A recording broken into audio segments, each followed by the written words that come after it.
All right, welcome back everybody. Tim Walsh, your Vanilla Gorilla. We are back here just outside the nation's capital at the Circus of Contenders, also known as Save On Fitness in Carleton Place, Ontario. It's the sickest gym around. If you're in this neck of the woods ever, come and check it out.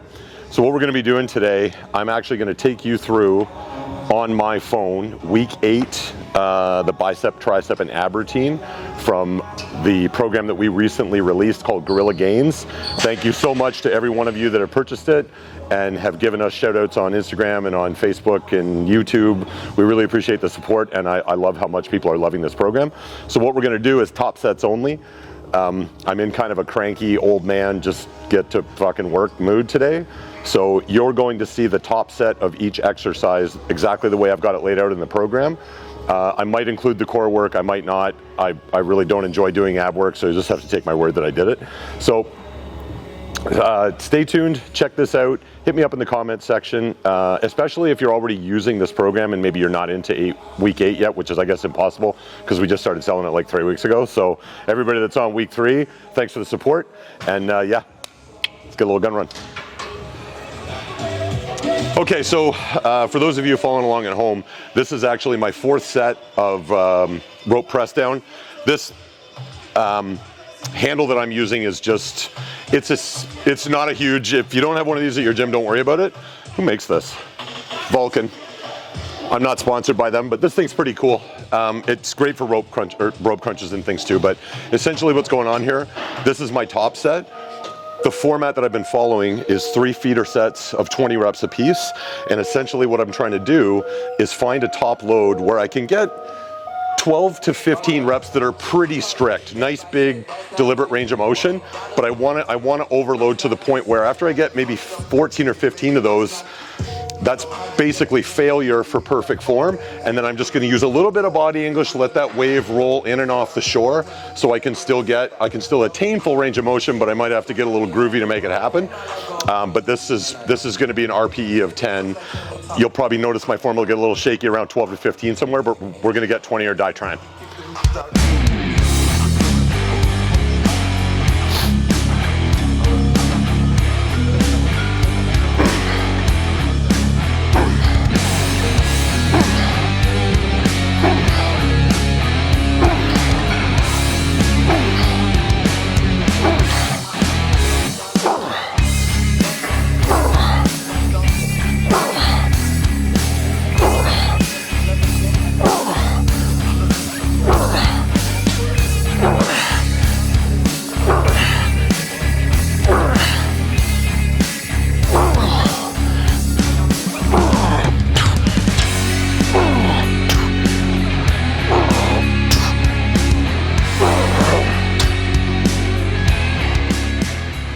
Okay, so I got a pretty dirty pump in my triceps from that 4x20.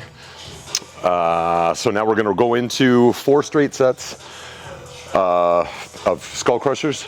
Super traditional, old school bread and butter movement.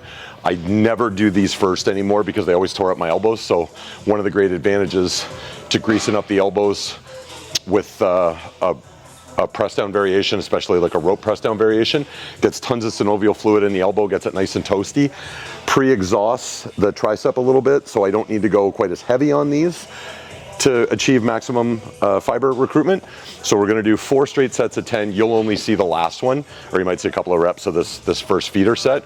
What I'm essentially gonna do is take the first few feeder sets to try and figure out what's the appropriate load, like what's the heaviest load that I can move with absolute control for that 4th and final set of 10 reps. So here we go.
So exercise number 3 is the seated dip machine. We're going to do 2 feeder sets, 12 to 15 reps to find the right load for our top set, which today I believe is actually a cluster set. So we'll see you back here for that cluster set in. Okay, so last set's going to be a cluster set. I'm going to go within a rep or 2 shy of failure. I don't know how many reps that'll be, but probably in the 10 to 12ish range. I'm going to take a 15 to 20 second break. I'm going to jump right back in there. I'm going to stop 1 rep shy of failure, take another 20 second break, and then after that I'll go to failure, and then I'll pump out some partials. Like I'm going to let it all hang out on this one. So here we go.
First exercise for biceps is going to be an easy curl 1.5. So as the name implies, 1 repetition is from the full stretch in the bottom to the fully contracted position. I'm going to control it all the way back down to the full stretch, and then I'm going to come up to halfway, and that counts as 1 rep. So after that I would drop back to the start position, full, half, 2 reps, and so on and so forth. We're just going to do 3 rounds, 8 reps apiece. The purpose of the 1.5 is to elevate time under tension in a manner that still allows absolute control. It's even if you're very, very physically exhausted, a much safer way to get some extra time under tension is just to control the bottom of the movement and come up to halfway. It eliminates the opportunity for a bunch of heaving around and getting sloppy. It keeps the load right where we want it, which is right in the bicep, and it helps circumvent the opportunity for injury if you're getting crazy.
So exercise number 2 for biceps and also brachialis is going to be a high incline alternate hammer curl. So the purpose for an incline variation of a curl at all, if I'm sitting straight up, this is the range of motion that I can get. If I tilt back a little bit and let my arm hang back, it lends itself to maybe a 15 or 18 degree improvement in potential range of motion. So you can see when I lean back, I'm creating more bottom end stretch, and then the opportunity for a greater range of motion. Now what may drive some of you crazy at home is you'll notice I will actually lean over when I'm hitting the left arm, and I will lean over when I'm hitting the right arm. The reason for that is I'm fairly broad at the shoulder, and when I sit up and push my shoulders back, my wrist is not directly below my elbow and my shoulder. Just because of the way my lats sit, everything's kind of stuck out to the side. So if I curl that way, it's going to create a bit of a shearing motion because the bell's hanging out here. I want to tilt over so I'm shoulder, elbow, wrist, so they're in line, and it just takes away that shearing potential in my elbow joint. So don't attack me in the comment section, that's why I'm doing it. So this is going to be 3 straight sets, 8 reps apiece, huge range of motion. And at the top of each repetition, the bell will be flat, so I could set a cup of coffee on it. I'm not like this, I'm like that.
Okay, so exercise number 3 is going to be a spider curl. So the way I like to do these is I like to butt the end of the bells together and then just let gravity do the rest for me.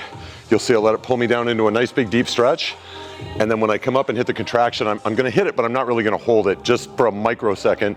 So I know I hit the peak, and then I'm just gonna let that wave roll right back out to C, come back in, full contraction, let it roll back out.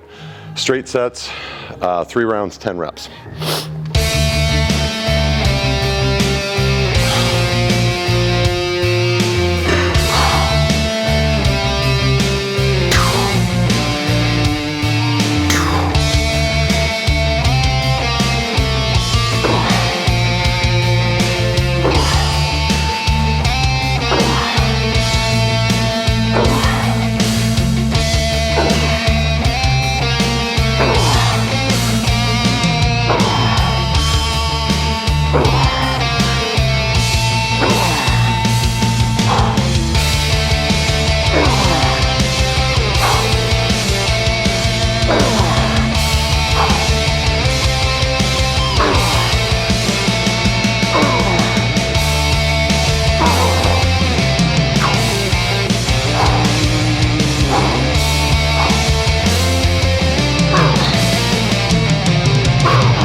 Okay, so what you're about to see is essentially equivalent to a Bigfoot sighting because I don't record a lot of my core work. So what I'm going to do here is 3 rounds of a combination of hanging leg raise for lower abs and rope crunches to hit the upper 2/3. We're gonna do 10 reps of hanging leg raise, and then I'm gonna jump right into 16 to 20 reps of rope crunch. You'll notice when I do these, some people have a tendency to push inadvertently, I'm assuming, they tend to push their butt, like they'll sit back down onto their feet into the bottom of the movement, and that shortens the range of motion for the abdominal complex. So you'll notice I'm gonna try to keep my hips, my femur perpendicular to the floor, try and keep my hips high so that I'm creating range of motion through my abdominal crunch instead of just sitting down to move everything closer to the ground.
Okay, that was week 8 of the Gorilla Gainz bicep, tricep, and abdominal program.